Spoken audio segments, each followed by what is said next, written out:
Welcome to video number 11 of Cupola Corner's Back to Basics card making series. My name is Sandra, and today I'm going to show you how to use small square and rectangle pieces with patterned paper and the basic card design to create cards that will be perfect for a variety of occasions. This design has several versions plus variations that will give you a great deal of flexibility. On all the cards, the squares are all the same size and the rectangles are all the same size. It just depends how you arrange them. You're going to start with a card base that is half a sheet of 8.5 by 11 paper, printer size. 80 pounds works best, then you can stand up your card. Cut your base and all your patterned papers with a paper trimmer. Use a scoring board or some kind of scoring tool. For instance, the attachment for your paper trimmer would work. And then meet your corners using the score as a guide. You're going to take your bone folding tool and make a nice clean fold. Decide if your card is going to be portrait or landscape, and then stamp the back if you wish. When you cut your papers, your cardstock pattern papers, or your pattern papers are 1/4 of an inch smaller than the cardstock. All the measurement details are in the Back to Basics card making ebook, and details about how to download this free resource are in the description for this video. So you're going to adhere all your pattern pieces to your mat, and if you use a repositionable tape runner, then you can make adjustments as you work very easily.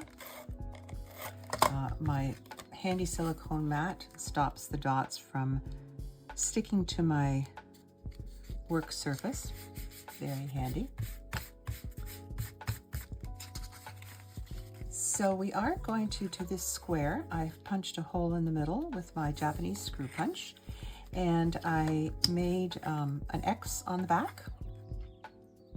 So where they intersected is where I drilled through, and you just need to use your little mat, a couple of plunges for a couple of sheets of paper, and you've got a hole. And I'm going to put a brad through there, and you can see that I've also added some pop dots just to give it a little bit of dimension.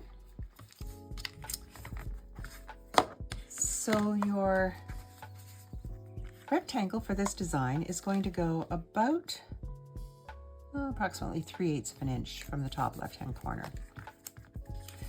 Because you're using a repositionable tape runner, you can make adjustments if you need to, quite easily, because you do want to place the square in the bottom right-hand corner. Again, about 3/8 of an inch. I'm going to use my pop dots here.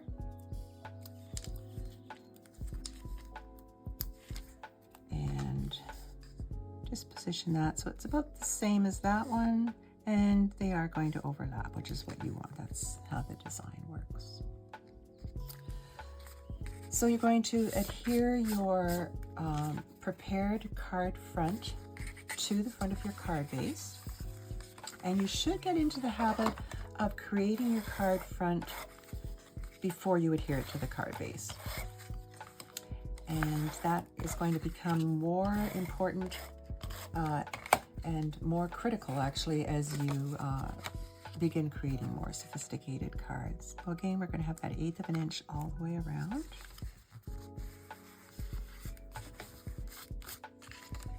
And on the inside, I've put a mat and a piece of white cardstock that is the same cardstock as the base, and that's for writing a little note, or you could stamp a note in if you wish. And there you have it, basic but beautiful.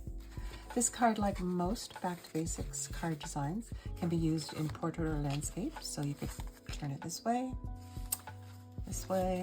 lots of things you could do with it. This card does have several variations, and they are illustrated in the Back to Basics card making ebook. Making cards is lots of fun. All the cutting instructions and the measurements for this design can be found in the Back to Basics card making series ebook.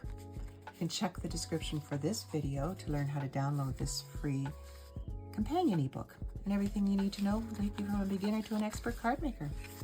You can follow Cupola Corner on Facebook, Instagram, or YouTube for Back to Basics updates.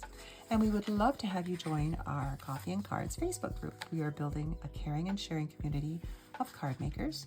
This Facebook group welcomes all levels of card makers, and we would love to see your cards from kits, cards based on a design template, or your do your own thing cards.